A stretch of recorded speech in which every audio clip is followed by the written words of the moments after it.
Hey, welcome back, everybody, to the Financial Advisors Workshop. This is the show where we interview and talk with great financial advisors in the financial advisor practice world in America. And we have the most advanced financial advisory business in the world. And we have some really, really good people that do it. Today, we've got from Tyson's Corner, Virginia, we've got Dan Lash. And Dan's got tremendous credentials, CFP, AIF. We're going to hear about all that. Dan, welcome to our financial advisor workshop today. Yeah, thanks for having me. I appreciate it. Excellent. Well, good. Well, as we were doing the pre-discussion, you were telling me about your thoughts about running a company, running a business versus running just a practice, and distinctions there. You want to talk a little bit about that? Sure. I think as advisors, whether you're coming right out of school or you're transitioning from a career changer, you're primarily focused on, doing financial planning. Mhm. And that's the technical skills that we get. But as you gain clients, you soon come to realize that you probably need support and help to service these clients. And then that means, okay, now I got to hire somebody. So now I'm a boss. Yeah. And what do I pay them? What should my benefits be? What should my employee manual say? So all these things that you don't think about as a financial advisor start coming up. And then if you're bringing in more clients and more clients, do you want to just stay at the level you're at, or do you want to continue to grow? And if you're going to continue to grow, then that creates complexities of, okay, now I need to hire more people. And there's nothing wrong with saying, hey, I just want to service 100 or 200 clients, whatever that number is, and have a nice firm that allows you to maintain your lifestyle, whatever lifestyle that is you've become accustomed to. Exactly. Other firms like ours, we wanted to grow and then just continue to grow. Because our philosophy as a firm has always been, if you're not growing, you're dying. Yeah, right. Because unfortunately, clients do die. And you will have clients who will leave you occasionally for various reasons. And so if you're not consistently bringing in new clients, then how do you keep up with just even the cost of inflation? And then if you have employees, because you've taken on clients, you've hired people, they want raises. Imagine that. Right? Imagine that. And so you go, well, if we're not bringing in new clients, then we're solely relying, if you're doing AUM kind of work, then you're just solely relying on the market. Well, if the market pulls back 20%, you can't go to your employees and go, well, I'm going to have to give you a 20% pay cut. Right, right. And that doesn't work. Right. So, over time, I think some people figure it out. And there's certainly better business owners in the financial planning profession. But as I mentioned, there's same with plumbers and, any other small business. Some are just better at it than others. Yep. So interesting. So tell us about your practice. Is it large? A lot of people? Just you? No, there's 20 of us today. Okay. 9 advisors, 6 client service managers, as we refer to them as, 3 portfolio analysts, a soon-to-be full-time marketing person, a director of operations. We manage between our individual clients and our corporate clients about 1.3 billion. And the average advisor, we only have around 700 households that we deal with. So the average advisor is dealing with under 100 people. And how many total advisors? 8, soon to be 9. We have somebody who's transitioning their role from internally, who's going to become an advisor. Okay. So everybody's a CFP except for 2. One is that transitioning person, but they're both taking their CFPs in November. So we're all about having, if you're going to work here, then we want people to be a CFP because we're fiduciaries. And I think it's, in my personal opinion, kind of the gold standard as far as designations in this business, even though the vast majority of people outside of the business, the investing public still is trying to figure out what CFP means. they're certainly have a better idea of what that means than AIF or Hmm? CHFC. There's so many acronyms in our business. So tell us about the other guys in your what do they do? How do they do it? Are they run it similar to you? Because they're CFPs, or is there a model for your firm? So everybody runs money the same way. We invest money. We have an investment committee. We meet quarterly. We make decisions about how we're investing clients' money collectively. And the reason we do that is if I get hit by a bus and I'm managing things completely different than everybody else, they're going to have a hard time understanding why I'm investing the way I am for my clients, no matter how good my notes are in our CRM system. Right. We do a lot of internal discussions and training around planning and the types of financial planning issues that come up with clients, so that our advisors, whether they're 3 years in the business or 30 years, we're sharing that knowledge together on a regular basis. Mhm. We all use the same planning software, so the experience is similar, but obviously you're dealing with different personalities.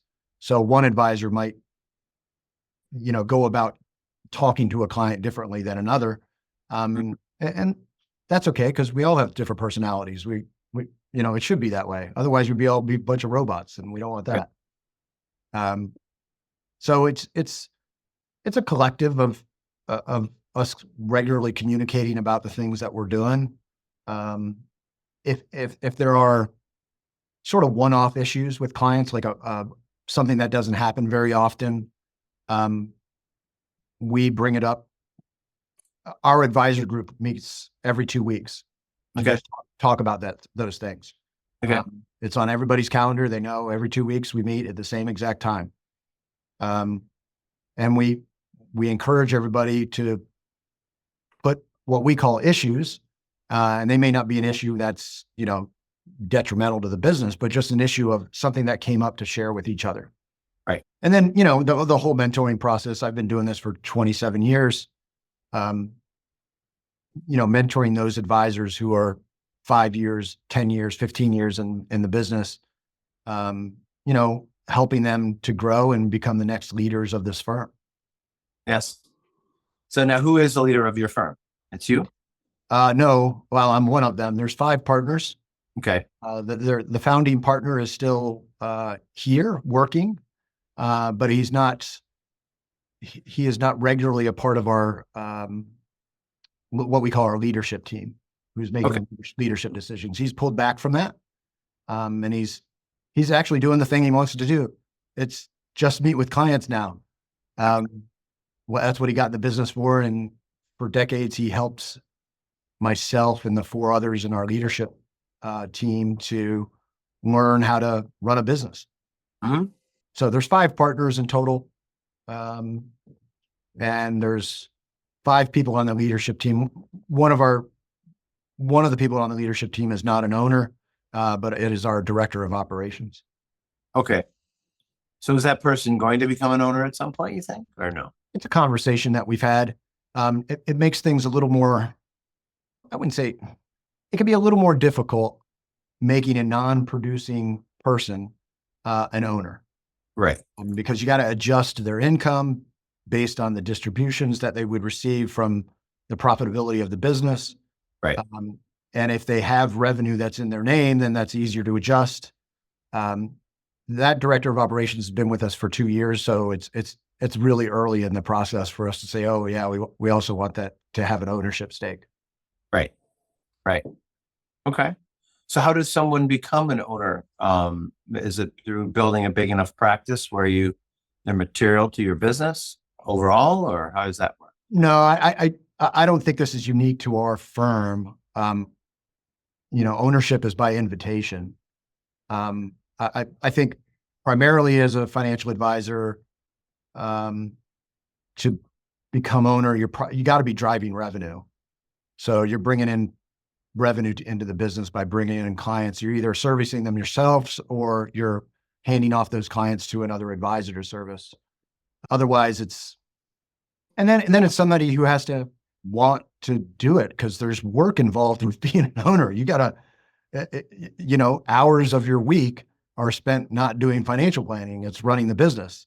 In business. Yeah. And so you go, okay, is this something that interests you and you'd think you'd be good at? They might just go, no, I just want to go out and bring in clients and I don't want to have to deal with that stuff. Do your thing. Yeah. Yeah.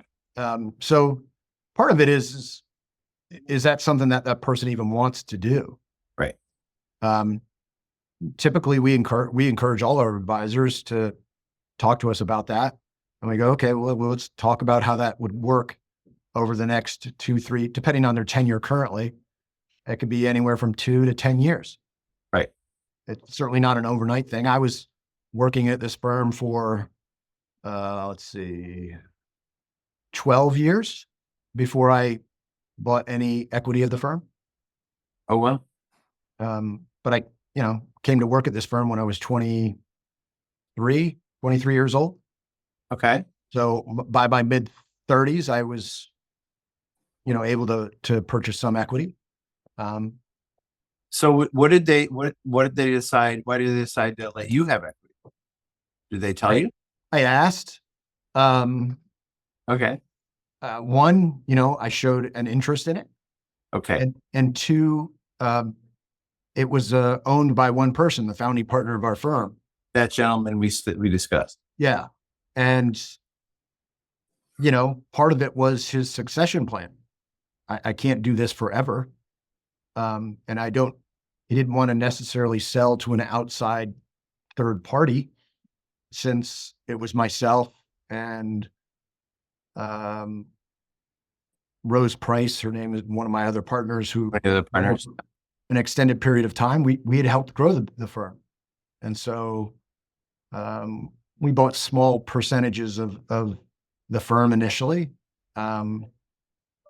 And, we had to figure out he didn't specifically say it, but I'm sure he was saying internally, or is this person mature enough Sure. To start understanding the numbers that come along with owning a business. Yeah. Cool. Well, it's great. So tell us a little bit about your practice within the firm then. How many clients do you have, and then how do you manage them?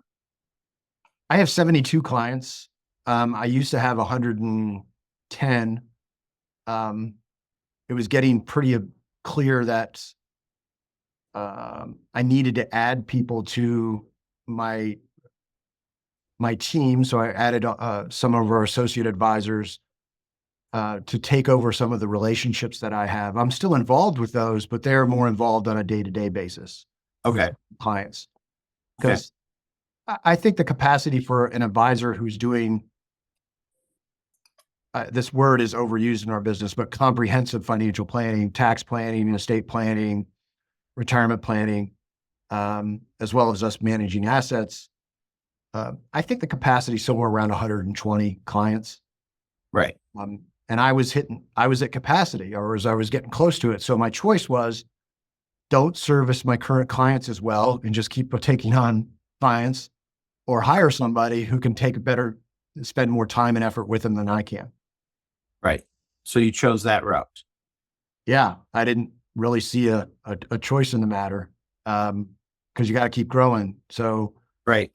I transitioned some of those relationships, but I needed to, and my time was being taken up more by running the business. Right. So today I've been 72. I think personally, I work with about $180 million in AUM with my individual clients. And, my time is spent with them. My time is spent still going out and networking and getting our firm name out there, but also mentoring our current advisors, associates, running the business. I'm on a board at a local university who has a financial planning program. So I'll be going to an event for students after I get off this podcast. Sure. So yeah, my time is spent differently today than it was prior to me becoming an owner. Nice. Yes, I can only imagine. Good. So how do you invest your clients in the portfolios that your team all decides on? Is there We're boring. We're asset allocators. We use Okay. mutual funds, ETFs. We tend to not stay away from certain sectors of the market that are overly risky, in our personal opinion. Mhm. We're not doing crypto. High yields, we tend to stay away from. Small cap growth, just because historically the risk return profile has not been there. Right. We just tell our clients, look, if you want to see big swings in your portfolio, find somebody else. Yeah. We're being diversified means always, I think Michael Kitces said it. Being diversified is apologizing all the time for your returns, because you're always just going to sort of be in the middle. You're never up here and you're not going to be down here. Right. But we spend a lot of time, the vast majority of my time is spent showing clients projections of where they're going to be, financial and retirement plans, and focusing on that of, hey, we just need to get a 6% rate of return for you to get to where you want to go. And if they say, hey, look, I want you to assume a 9% rate of return, I go, well, if you don't get it, then you got to work longer. Are you willing to do that? Yeah. I go, because I can't control the market. I tell clients this all the time. There are three things that are going to determine their ability to be able to accomplish goals: what they spend, what they save, and how their money grows. But clients seem to want to focus on the one thing that they can't control. What is the market doing? How are investments doing? I go, okay, if I could control that, I wouldn't be on this podcast, and I wouldn't be talking to anybody. I'd be sitting on my island somewhere enjoying myself. Right. But we can't control the spending and saving part. It can be difficult, obviously, but it can be controlled to a certain degree, unlike the market is like, I don't know, we can diversify as much as we want, but we can't control geopolitical issues. And the short run. Yeah, for sure. All that stuff. Yeah. Interesting. So then, looking at your practice about 2.5 times the size of the average financial advisor in America. So how? I guess I haven't done having over $1 billion. Our goal was to hit $1 billion, right? Because it sounds cool. Yeah. It sounds cool. Yeah, cool. And then your practice at close to 200, 180, somewhere about. That's about 2.5 times the average financial advisor. So how did you get to that point? Like, and why, in a sense, like, why did clients join you and why do they stay with you? Well, part of the reason I came to join this firm, I was actually an intern here in '96. And upon graduation, 96 was when the founding partner started this firm after parting ways with a partner in another firm. They got divorced and he started his own. Sure. And then when I graduated from college in '97, he goes, I can't afford to pay you. That it's just me. But in '98, he actually, there was an advisor who was connected with him, who wanted to get out of the business, and he bought his business. He was just going to write his clients a letter and say, hey, I'm out. Oh boy. And he bought the business. And in the late '90s, you weren't reading anything about that. He went fee-based in the early '90s. So he bought these clients and he was like, I just happened to stay in touch with them. And he said, hey, look, I have an opportunity for you to work with some clients because I can't work with them all. Okay. And then we did, in the last 20 years, we've done 8 more acquisitions like that. Oh my God. Wow. Now that has gotten far more difficult to do now that you can sell your business online, right, with different websites. Right. And the valuations for what people seem to think their businesses are worth is, in my opinion, overstated. Sure. But it makes sense. If you're a seller of anything, you want to get the most money you can for it. Mm-hmm. And if you're a buyer of something, you want to pay the least you can for it. Of course. Yeah. Right. So I don't think we'll be doing as many. And those were very small transactions, sole proprietors with, a few 30, 40, $50 million and assets under management. Nothing. Smaller guys. Yeah. Nothing big. We were basically their succession plan. Yeah.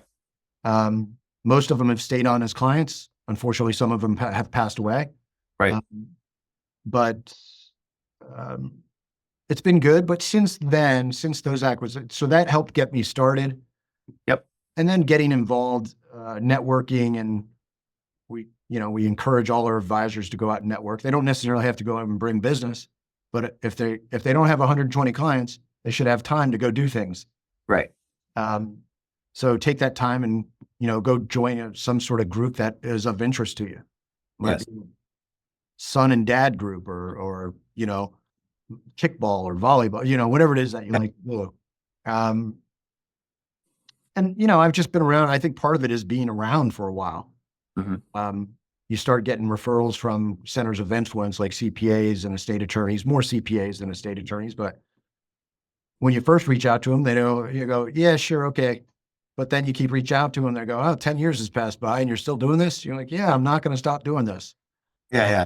So, that happens. I've been involved with the Financial Planning Association locally. I was the chapter president in 2016. So it's been a little while.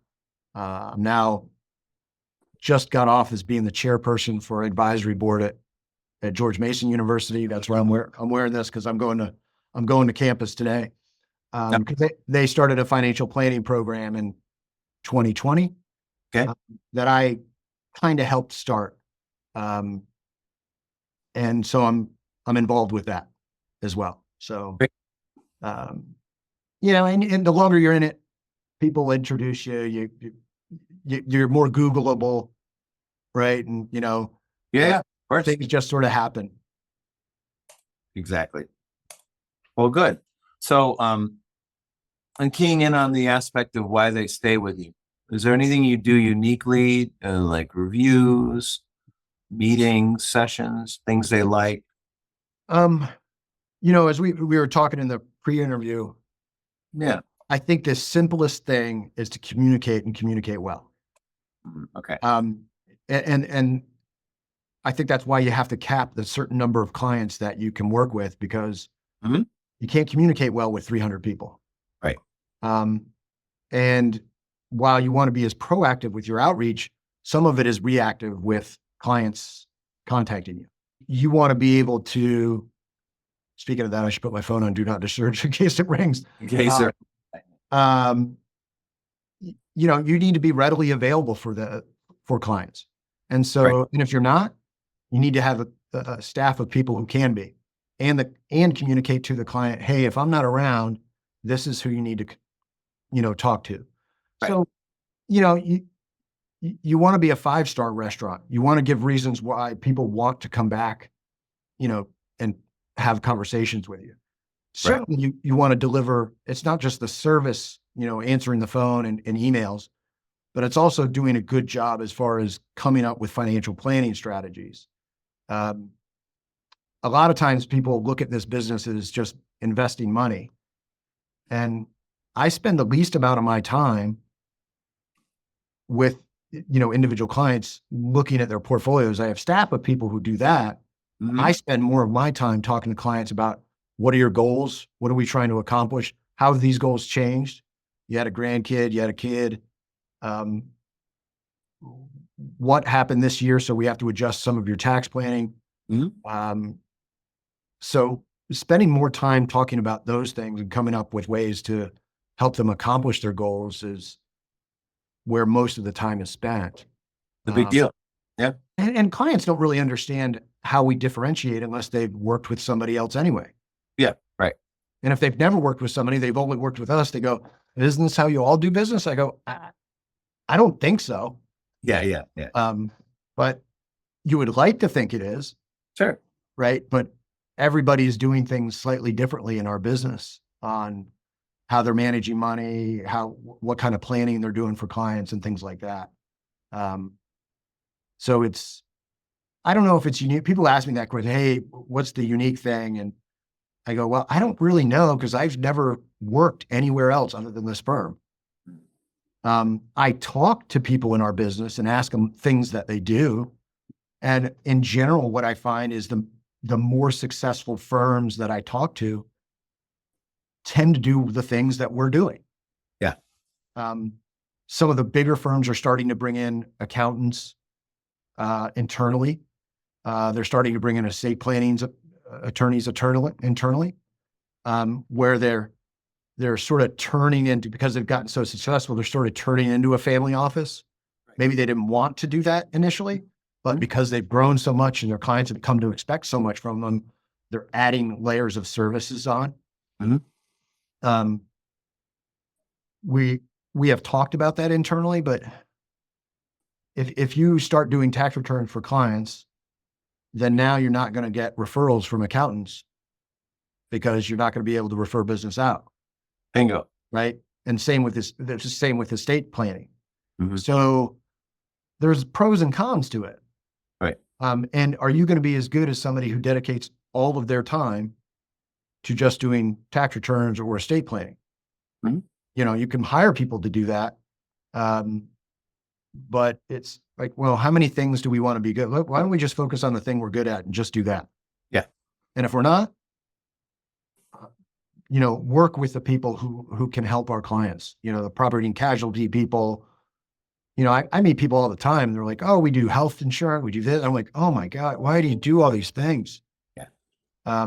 Just, focus on the planning and don't be so product oriented. We don't really talk about products, and Yeah. we're not pushing annuities on or life insurance. I mean, we can do all those things, but it's not, hey, we need to do this. It's more just manage money and doing planning. Well, great. Well, it sounds like you have a great plan. Well, we're coming Right. to the end of our discussion here, and I wondered if you could maybe, and we've heard a whole lot of great ideas from you. If you could distill it down, is there any one thing that you would say that leads to your success to where you are right now? Is there any one particular thing you've done, way you're organized, anything particularly that says this is why Dan's a big success? I mean, part of it's luck, Yeah. but part of it's not. You know, uh, I got into this business by calling the founding partner of this firm out of the yellow pages in 1996 to get an internship. So Okay. was that luck? Well, I had to pick up the phone and make lots of phone calls before he picked up the phone and said, I might be looking for an intern. Um, finding a good mentor, if you're new into the business, obviously finding a good mentor, somebody who can help you learn things. And this is true, not just in financial planning, but I think in a lot of industries. Most successful people I talked to had a mentor at some point or other. And that didn't necessarily work for them, but it was somebody, it may even been their own mother or father. Yeah. Part of it is just putting your head down, going to work, having grit, not getting too high when you get clients and not getting too low when you're not bringing clients in or you lose a client, trying to stay as level as possible. Yeah. Yeah. Just sort of even keeled as possible. And a lot of that just comes with maturity. Mhm. And it just takes time to understand how things work and in this business. One of my business partners is having a fantastic year as far as bringing in new clients. Mine's been really slow. Doesn't bother me because there's been years when it's been the other way around. Right. Now, I would like it to be a fantastic year, but I can't always control everything. And worrying about the things that I can't control all the time, which I learned from 2008. 2008 was a great learning experience for most people in our industry Yes. if they were in it. Yes. What I learned from '08 was stop worrying about the things I can't control. Yeah. What is the market? I was worried about what the market was going to do. Were clients going to call us and, were they going to fire us? Were they this and this? All you can do is what you can do. Communicate regularly, say, hey, don't worry. Things are going to get better. We're not going to turn into North Mexico or South Canada. That's not what's going to happen. And when things seem the worst, that's usually when things turn around. We just sort of that to be the case. The way it goes. And so, I just, and just being open and honest with people, clients are going to figure, if you're giving not such great advice, they're all going to figure it out. Yeah. Eventually. And then they're going to fire you. You can't hide. And it may take them 5, 10 years to figure it out, but eventually they'll figure it out. Right. They go, well, we want clients for the entirety of their lives.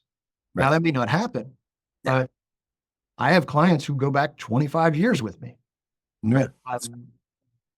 And I think the reason being is, you're open, you're honest, um, and there's nothing about what you said that they'll ever come back to and go, yeah, he totally lied. Or the product that they pushed is wrong. Yeah. Not to say I haven't lost clients. I have certainly lost clients over the years.